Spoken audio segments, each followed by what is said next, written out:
Howdy, how y'all doing? This is George Phyllis Framber and welcome to my off-grid channel. Today we're getting some gas lines to put up in my small cabin up in the mountains. And if you're interested in me putting those gas lines in, come join me.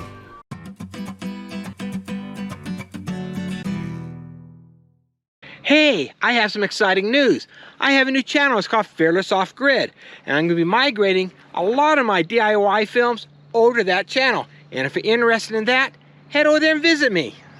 After reading the Martin Vented Heater installation manual, then sketching out my propane gas line design, heading off to a box store, finding an aisle with gas parts, shopping around and getting some black pipe, and spending a crap load of money.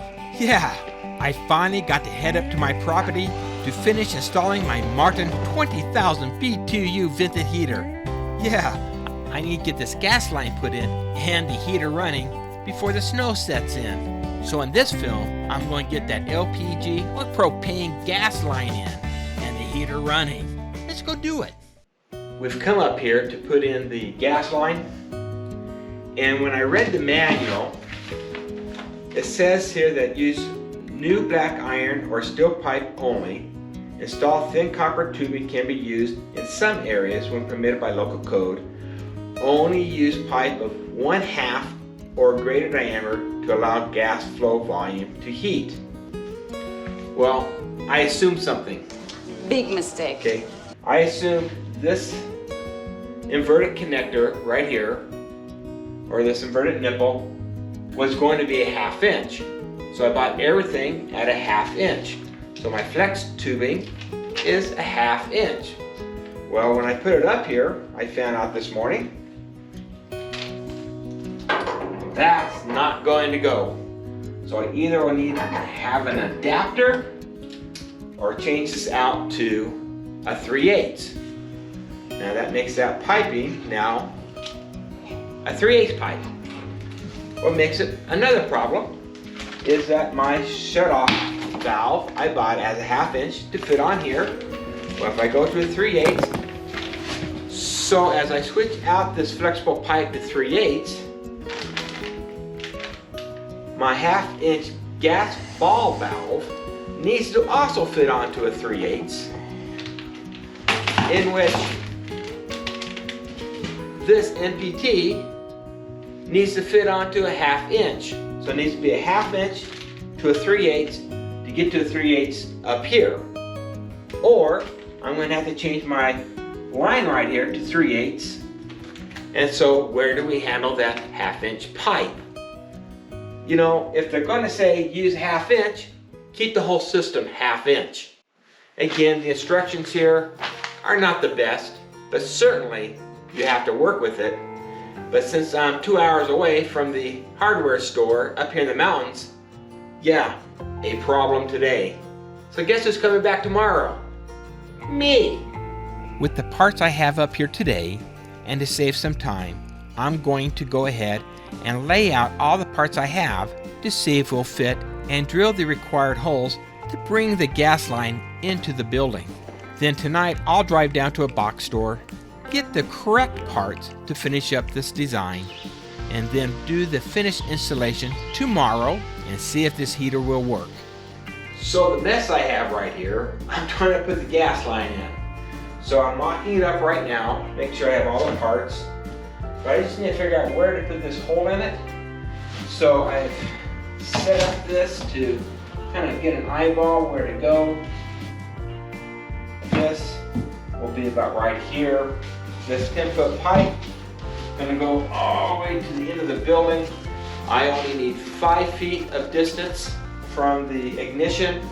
By our codes, I'm going to go 10 feet away just to be extra safe. I drill through the wall with a 7/8 diameter carbon steel wood drill bit to fit the 1/2 inch back pipe that has an OD, an outside diameter of 0.84.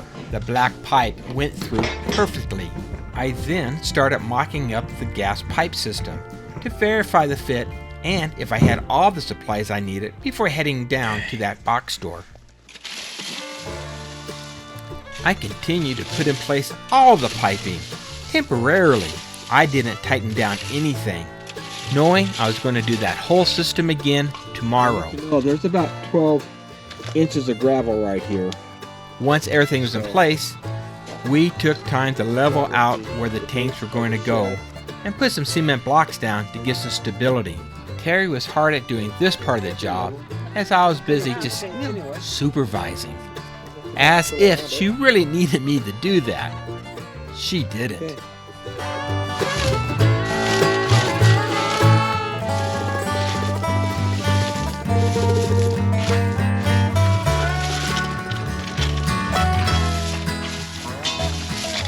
There'll be a chain around here. The black pipe will go up to the regulator. I put the regulator a bit higher so I can put two 100-pound tanks here. Well, that's if I need to. Better safe than sorry.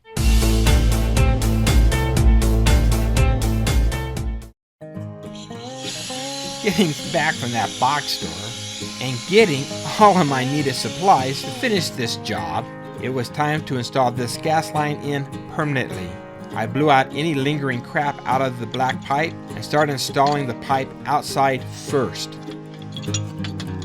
Yep, only if I was a plumber. I found that a good steel pipe wrench and an adjustable joint channel plier. You could also pop in one of those water pump pliers. Yeah, that would work really well. So I need to put on this pipe thread sealant, and I'm going to use the wire brush, clean off the threads. I hit both sides. It needs to go through the wall right here. And once it's clean off, just take a rag and wipe it down. Be careful, because sometimes a little wire sticking out here. I crammed one through my finger. Not the funnest thing in the world, so always be careful about that. The sealant is a pipe thread sealant for gas lines. Our building codes allow for any of the yellow tape of Teflon to be used for gas connections. However, several plumbers and inspectors prefer using what they call pipe dope, this pipe thread sealant, in this situation because it's thicker and seals better. So, whichever you decide to use is governed by your state. So follow your codes and use what you prefer. Spider! No one likes spiders. Especially me. Not so fearless, am I? After getting the outdoor piping system together, with each joint having gas sealant and tightened, it's time to put it onto the wall, at least 12 inches above the ground. Then I will need to permanently attach it to the building with some brackets. Now taking that piping indoors, trying to fit through that 7/8 hole can be a little bit of a problem. Try to get it straight. I didn't and broke some drywall on the far side. I put the regulator high enough to be able to install two 100-pound tanks. They are 4 feet tall and 18 inches in diameter and hold 23.6 gallon propane when full. So you might ask yourself, where did I get this great LPG propane bracket to put on side the cabin? I machined it out. I was a machinist for many years, and now I got that machined. It's going to work great. Proud of myself. And I'm proud of Terry over here for digging the hole here. I moved a little bit of rock. Yeah. I can do that. It's a team effort, isn't it? We can do the inside now. Got it? Day 2.5. Great time. Time for some mountain food. Good have. Maybe next time. It's all cool and ready to eat. Where in the heck did I put that pipe wrench? From the pipe coming in from the external regulator, it's time to build that sediment trap. You'll need a T-joint, a pipe nipple, and a cap. You will need at least 3 inches of length for that sediment trap. Then from that T, go ahead and bring up a small extension up to an elbow so you can set up that manual shutoff valve. That manual shutoff valve is a must and should be close to that heater. And prior to your flexible gas hose, if a flexible gas hose is allowed by your local codes. In our case, it is. I'm installing a ProFlex 1/2 inch FIP by 3/8 flare ball valve for quick turn off. As you notice, you need to leave enough room to be able to turn that valve on and off.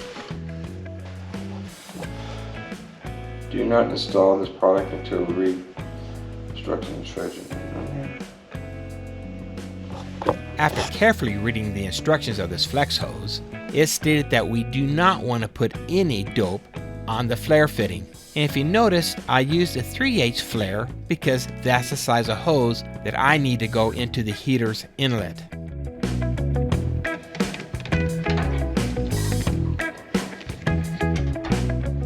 Big hands, small space. Always seems to be the problem. Now that metal's sharp and it will scratch you up pretty good, so be careful and don't cross thread it like I was trying to do. It's a pretty long one of those. They don't have a shorter one? That's all they had.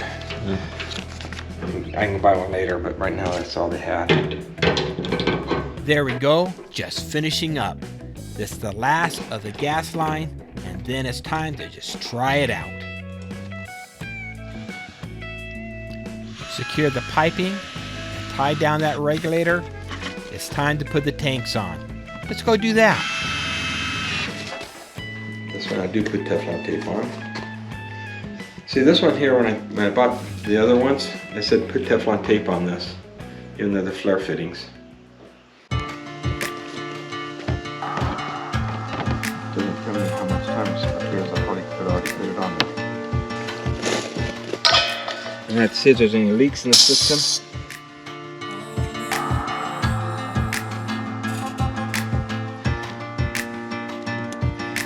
I think that was my finger as a bubble or something.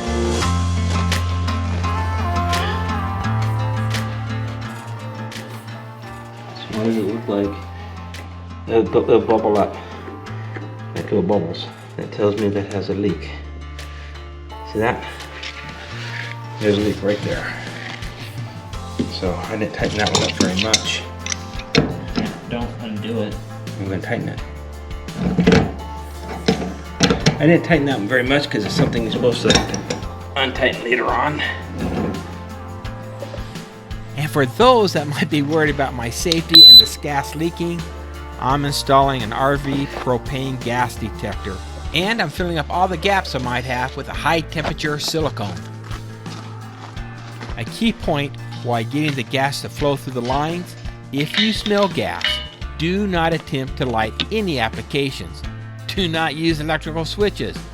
Don't use your phone. Turn off all the gas lines. Fix the problems and call for emergency if need so. Again, I am not a professional gas person.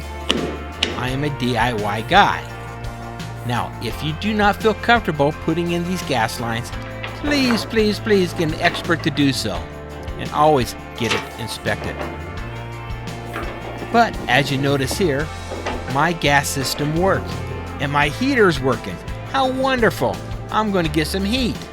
This heater is in. It's vented out. It's going to keep us nice and warm on these chilly mornings up here in the mountains. It's been a pleasure to show you how to put this in. Hope you got some information here. Thank you very much. This is George the Fearless Rambler, signing off.